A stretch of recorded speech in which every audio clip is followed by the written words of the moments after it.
welcome to Game Day U. With ESPN's College Game Day in town, thanks for watching Oklahoma's only weekly football pregame show live on TV. Instead, I'm your host, Kaylee Jo Hommel, and next to me are Emily Leveth, Aiden Tyler, and Britton Ross. Week 4 just means more for OU, but first we have to throw it back. And the Green Wave was choppy for the Sooners as they faced Tulane last Saturday. We're going to start in the first quarter as Jackson Arnold uses his legs for this touchdown, putting the first points on the board against Tulane. Now Taylor Tatum with his second touchdown of the day. His first was a receiving touchdown. He really proved that he can do both. The score is now 21-6 OU at the half, and it starts to get shaky for the Sooners. Arnold throws this pick six, which brings the score too close for Sooner fans' liking, 24-19 Oklahoma. But Billy Bowman really said two can play at that game. He intercepts the ball right here halfway through the fourth, and Arnold proves that winning can truly cost you an arm and a leg. He uses those legs again, running back into the end zone. Final score 34-19 OU. Now that pick was the second interception Arnold threw this season. This offense cannot keep up in the second half, with the Green Wave wearing down the O-line and Arnold getting sacked 3 times in this half alone.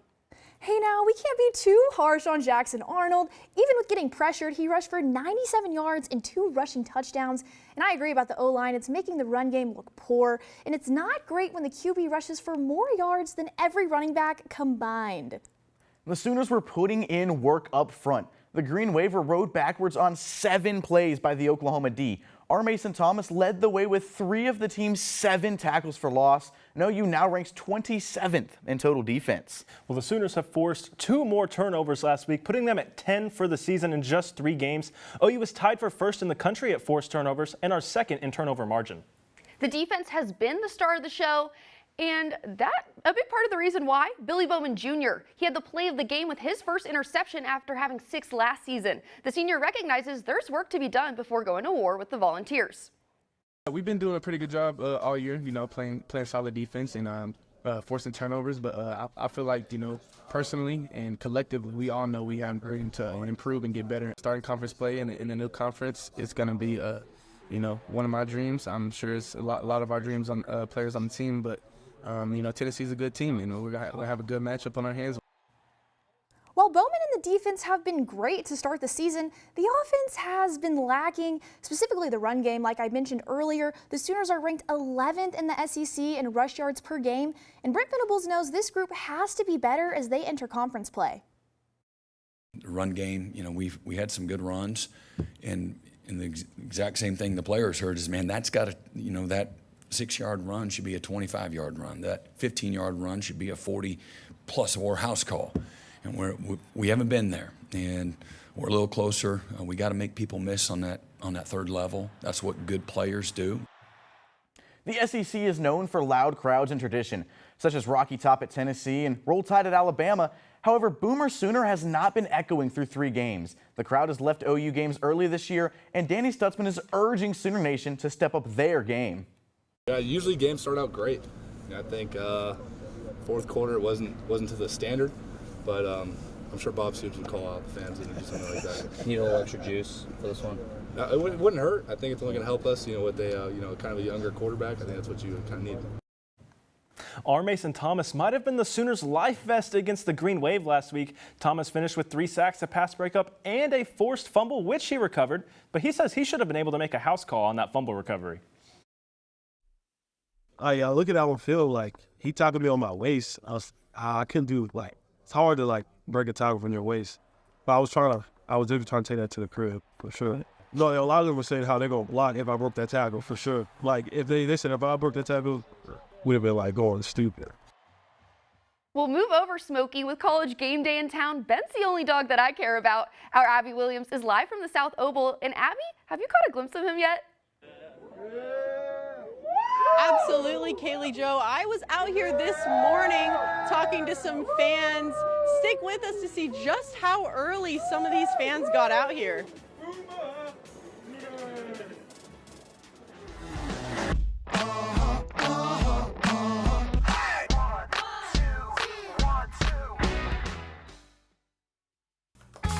Emma, did you hear? Todd's in the hospital. Who's Todd? He got a collapsed lung from vaping. He thought it was cool. Not cool.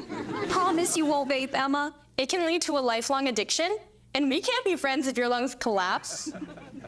Bogus. Wacky sitcom teens aren't the best people to talk to your kid about vaping. Hey, you got a minute? You are.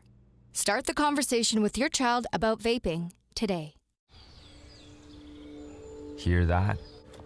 That's the sound of your life. Perfectly imperfect. But every time you drive after drinking, the music gets drowned out.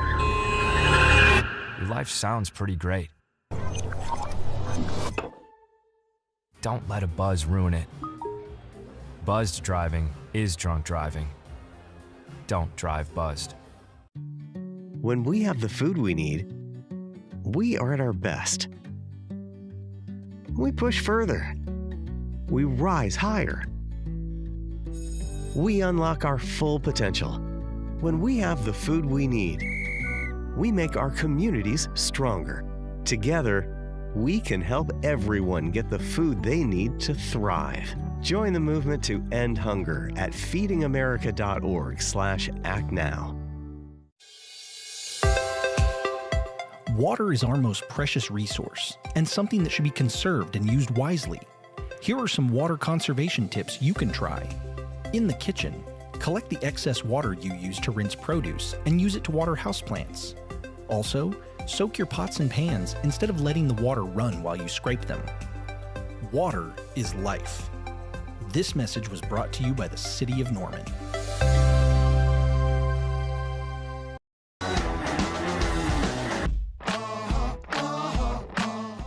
We're hanging out on the set in Studio A, but Game Day U reporter Abby Williams is live in the South Oval at another set. Abby, what's it like hanging out at ESPN's College Game Day? Well, Kaylee Jo, we can't have ESPN College Game Day in our shot for legal purposes, but I've got my own Game Day U pit right here behind me. Our show was modeled after ESPN College Game Day, so luckily for you, I caught up with a few fans this morning just trying to get a spot in the pit for College Game Day's first visit to Norman since 2020. This is the day that realignment becomes reality. Oklahoma's first test in the SEC is here, and it's only fitting that ESPN College Game Day is in the Sooner State to watch it unfold. Last time the Game Day crew was in Norman, it was in 2020, when COVID rules didn't allow for crowds like they do now.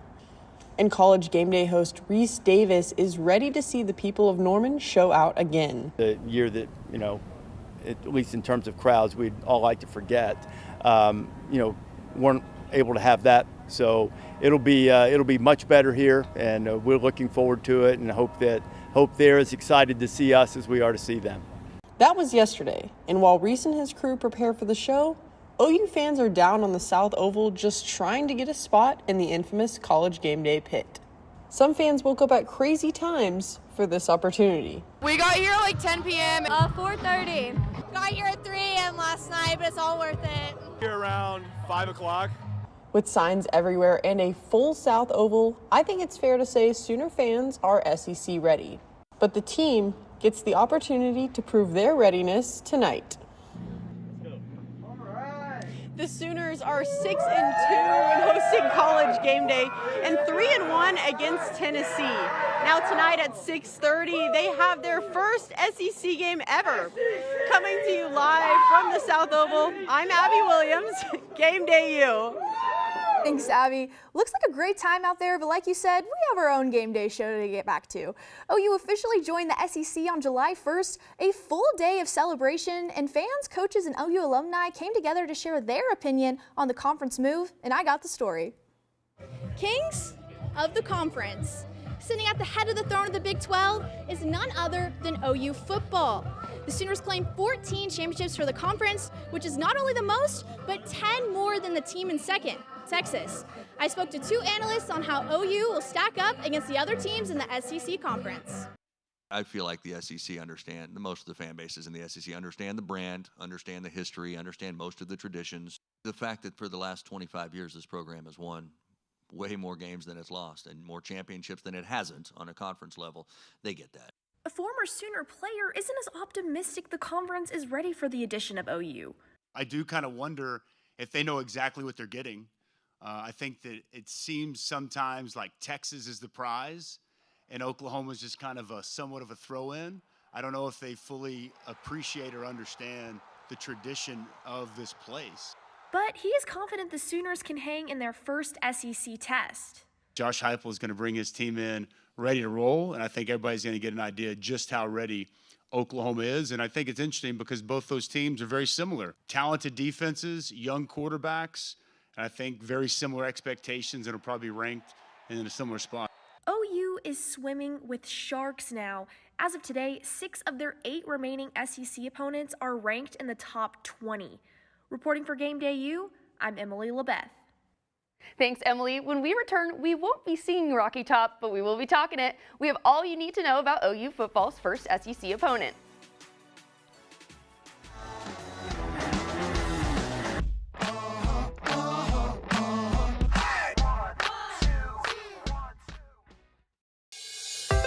Water is our most precious resource and something that should be conserved and used wisely.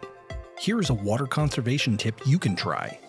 In the bathroom, if your shower can fill a 1-gallon bucket in less than 20 seconds, replace the shower head with a water-efficient one.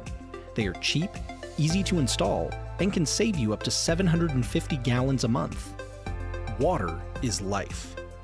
This message was brought to you by the City of Norman. Hi, I'm Smokey Bear, and I made an assistant to help you prevent wildfires. Dude, I've got this. I've been camping since I was 5 years old. But I am a camping influencer. You know what? I'll bet you $5. Okay. Assistant Smokey, what is the best way to put out a campfire? To put out a campfire, drown with water, stir, drown again. Then make sure the fire is out cold by feeling with the back of your hand. Wait, really? I'll take the $5. Water is our most precious resource and something that should be conserved and used wisely. Here is a water conservation tip you can try. In the bathroom, turn off the water while you brush your teeth. You'll save about 4 gallons per minute. That comes out to about 200 gallons a week for a family of 4. Water is life. This message was brought to you by the City of Norman.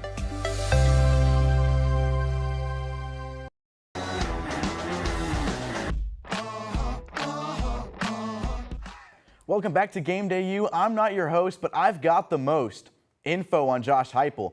Well, at SEC Media Days, I got to speak with Brent Venables and Josh Heupel on the memories they've shared throughout the years. Take a look.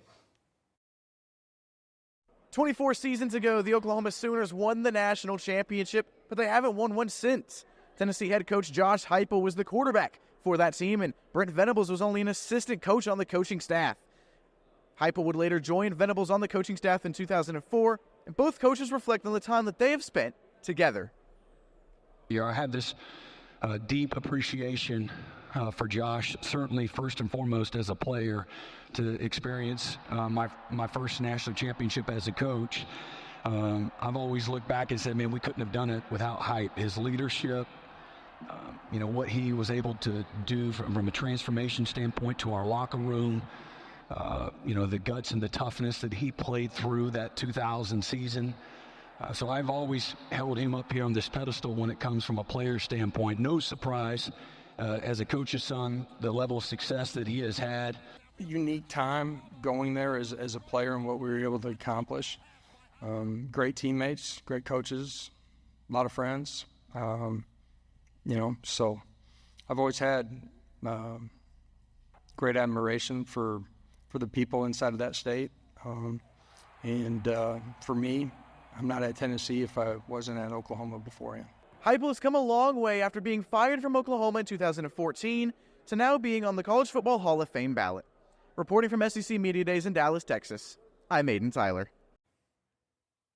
Thanks, Aiden. You talked about why today is so personal, but you'd have thought every game was personal for this Tennessee team. They're scoring an average of 64 points per game and have only allowed for 13 total points. Yeah, and why are they averaging 64 points a game? 3 words: dual threat offense. The Vols are averaging over 300 yards in the air and on the ground. They're the only team in the country to do so. And watch out, Sooner secondary. Tennessee has 4 receivers with over 100 yards this season. Yeah, the secondary has to watch out. Tennessee passes the ball at an extremely efficient rate. The Vols gain 10 yards per passing attempt, which ranks 10th nationally. If Nico Iamaleava can pass the ball this well against the OU defense, the Vols should come out on rocky top. Well, Aiden, Tennessee's defense is third in the nation in points per game and second in yards per game, but they haven't been able to get home. Only 4 sacks in the Vols' 3 games where they have dominated their opponent. OU's banged-up offensive line will have to hold up today. Well, when it comes to the rest of the conference, things are heating up in week 4. Emily, what contest are you looking forward to the most besides the one happening across the street? Kaylee Jo, it's hard to top the primetime game, Tennessee OU game, but I'll try. This afternoon, number 7 Missouri hosts Vanderbilt, who has only won 2 SEC games in 5 years. Former Sooner Theo Wees is looking for another big game against the Commodores. He had 118 yards and a touchdown in last season's game. And OU travels to Auburn next week for their first SEC road game in program history. Sooner fans can get a good look at that Tiger squad as they face an Arkansas team who came very close to upsetting Oklahoma State just a few weeks ago. Well, Aiden, if there's one thing OU fans love, it's some booty. General booty, that is. Louisiana Monroe, led by the former Sooner backup QB, will feel all of Sooner Nation behind him as he rallies the Warhawks against the new #1 team in college football, Texas, and their new starting quarterback, Arch Manning. Well, that's all that we have for in the conference, but what about for just the Sooners? When we come back, we'll have all that and more.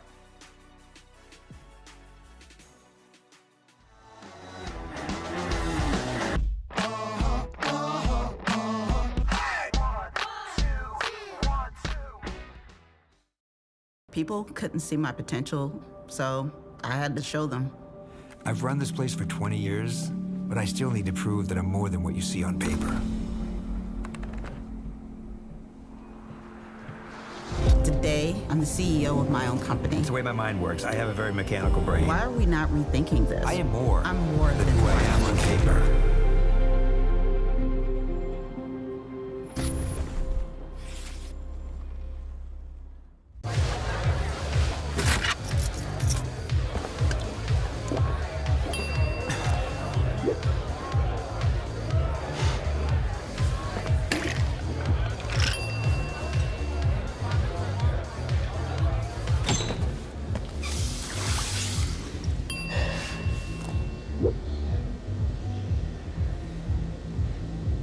If you need to do something to feel okay to drive, you're not okay to drive. Don't drive buzzed. Hi, I'm Smokey Bear, and I made an assistant to help you out, because only you can prevent wildfires. Hey, Assistant Smokey Bear. Call me Papa Bear, because I'm grilling up dinner. Do you get it? Yes, good job. So, what should I do with all these coals? Don't just toss them out. Put them in a metal container because those embers can start a wildfire. I understand. The stakes are high. Ha, ha, ha, ha. See, Smokey thinks I'm funny.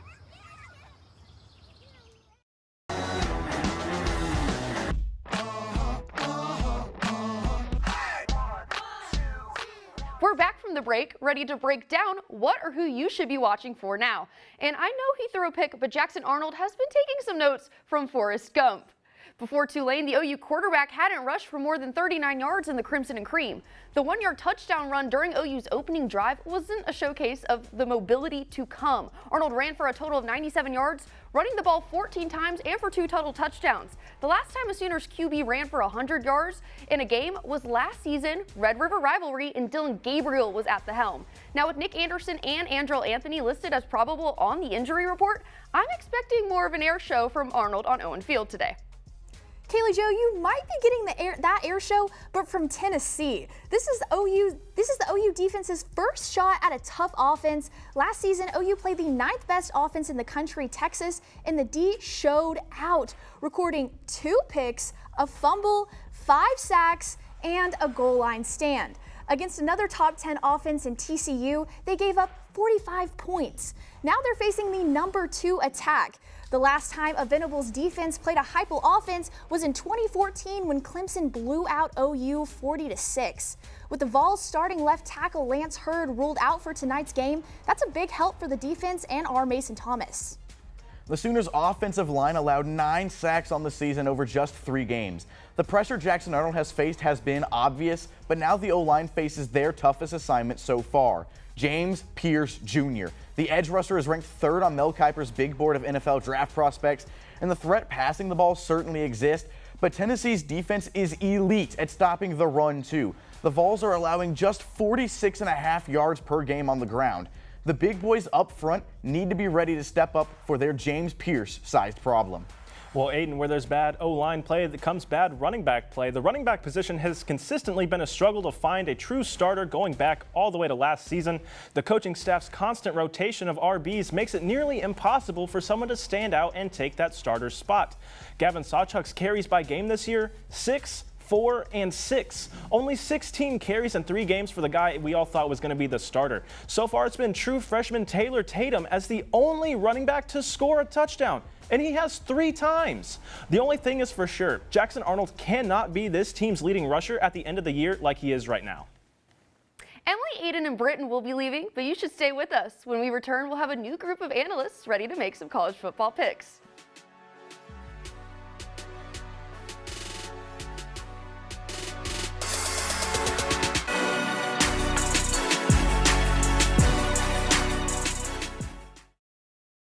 Did you know that items like paint, cleaning solutions, pesticides, solvents, and other chemicals are considered household hazardous waste? These chemicals are dangerous to our environment and water quality when they are dumped in our storm drains or gutters. Fortunately, the City of Norman has a dedicated household hazardous waste facility where you can properly dispose of these items. Call 405-366-5463 to make an appointment. For more information, visit bit.ly/Norman Stormwater. There are a lot of temptations facing young people today, like electronic cigarettes and skateboarding. Each vape pod can contain the same amount of nicotine as a pack of cigarettes. This can lead today's youth to a lifelong addiction and severe lung damage. Recall and consider the facts before making a poor decision. The health class film guy isn't the best person to talk to your kid about vaping. Got a few minutes? You are. Start the conversation with your child about vaping today. Everyone has a ritual, that small thing to keep us focused. A habit we never skip, to clear our minds and elevate our performance. But what do you do to keep your head in the game? To drown out the self-doubt and support your mental health. Because being your best isn't just about taking care of your body. It's about taking care of your mental health. Discover the resources that you need to keep your mind focused and your mental health a priority. Did you know that trash, like plastic bottles and fast food wrappers, can carry germs and bacteria? When these items are tossed in the street, they eventually find their way to a river or lake and have a negative impact on aquatic life. Keep our waters clean by putting your trash in the bin. For more information, visit bit.ly/Norman Stormwater.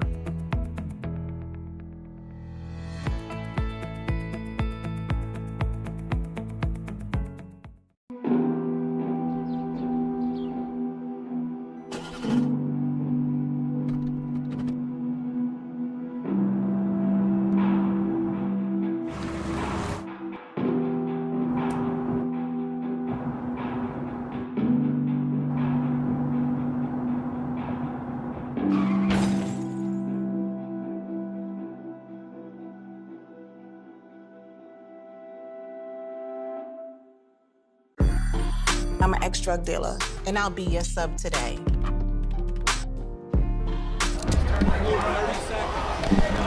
Two milligrams of fentanyl can be lethal. A lethal dose is in here.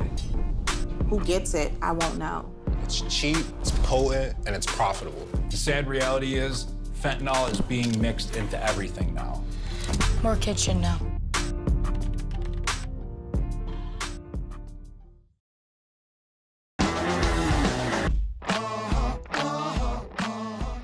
Welcome back and say welcome to these new analysts on the set. I'm now joined with Peyton Davis, Oliver Schaefer, and Amy Acevedo. Starting off in the big house, USC and Michigan haven't played each other in the regular season since 1958. Peyton, can the Trojans keep their momentum alive after a bye? Thanks to USC's new defensive coordinator, D'Anton Lynn, the Trojans have had some defensive improvement this year. Is it elite? No. But it is progress, and that's all you really need against the wounded Wolverines. Sorry, Michigan, but USC's got this one. I want the Trojans. USC comes fresh off the bye while Michigan struggles with Arkansas State. Michigan is the 106th ranked offense when it comes to yards per game and only has 7 offensive touchdowns. Trojans go into the big house and come out with the big win. Hold your Trojan horses, guys. On Monday, Michigan announced that Alex Orji would be taking over at QB for the Wolverines. Orji averages 5.8 yards per carry, and his dual threat potential can help propel Michigan to victory. I've got the blue one in this one. With a top 25 matchup in Norman, just an hour and a half away, there's another ranked contest. With the pressure to be an early season Big 12 favorite, will the Pokes choke? It's the battle of the 7th-year quarterbacks, and I'm backing Alan Bowman. He hasn't been sacked this season, and if OSU can get Ollie Gordon going, there shouldn't be a reason why they can't add this game to the win column. Pistol Pete should be pretty happy today. If Cameron Rising is playing, it's a blowout. Regardless, Ollie Gordon only averaged 2.9 yards against an unranked Arkansas and is supposed to lead the Pokes to a win against a defense only allowing 3.1 yards per carry. I'm taking the Utes. I'm not so sure about that one, Oliver, but the Cowboys signal caller finished with 396 passing yards and 5 touchdowns against Tulsa last week. That ties the season record for the most passing TDs in an FBS game this season against an FBS opponent. I'm going with the Pokes. Now, OU left the Big 12, but we're going to stay with it. K-State and BYU are also sitting at 3-0, so which cat do you think will claw to the top? It's going to be a cat fight in Provo for the first time since 1977, and although it'll be a close one, I'm picking the Cougars. The BYU defense is allowing just 3.4 yards per carry, and if they can shut down Avery Johnson in the run game, Cosmo will be electric, to say the least. I don't know about that, Peyton. Kansas State made quick work of the Wildcats, and I don't think Cougars are much different. Avery Johnson will steamroll his way through this defense, using his legs as much of his arm in what I expect to be a blowout for K-State. If the run game is shut down, QB Avery Johnson has the passing skills to get the job done. His 156 passing yards and 2 TDs versus Arizona got him named to the Davey O'Brien Award watch list on Monday. I've got the Wildcats coming out on top in this cat fight. Now it's Oklahoma's 4th straight game at home. Will they be able to defend the Palace from their first SEC test and a year 2000 national champion Sooner? Quick question. Why is Jackson Arnold OU's leading rusher? Well, because he is running for his life to try and not get sacked. The Sooner O-line has already allowed 9 sacks and have yet to play a ranked opponent. Like Morgan Wallen, don't mind me, but I'm talking Tennessee. Ever heard of defense wins championships? Oklahoma comes to this game as the 27th ranked defense in the nation, along with leading the nation in defensive takeaways. Give me the Sooners in a dogfight. I don't know what offensive resurgence you saw, Oliver. Arnold's still only thrown for 484 yards on the season. Oklahoma ranks 108th in total offense versus Tennessee, who ranks 2nd. They're also ranked 2nd in total defense. This week, I'm rocking with Rocky Top. I'm taking Tennessee too, and that's all we have for this game day. For Peyton Davis, Oliver Schaefer, and Amy Acevedo, I'm Kaylee Jo Hommel. We'll be back next week, where we'll be on the road with the Sooners in Auburn. Thanks for watching Game Day U, where it just means more.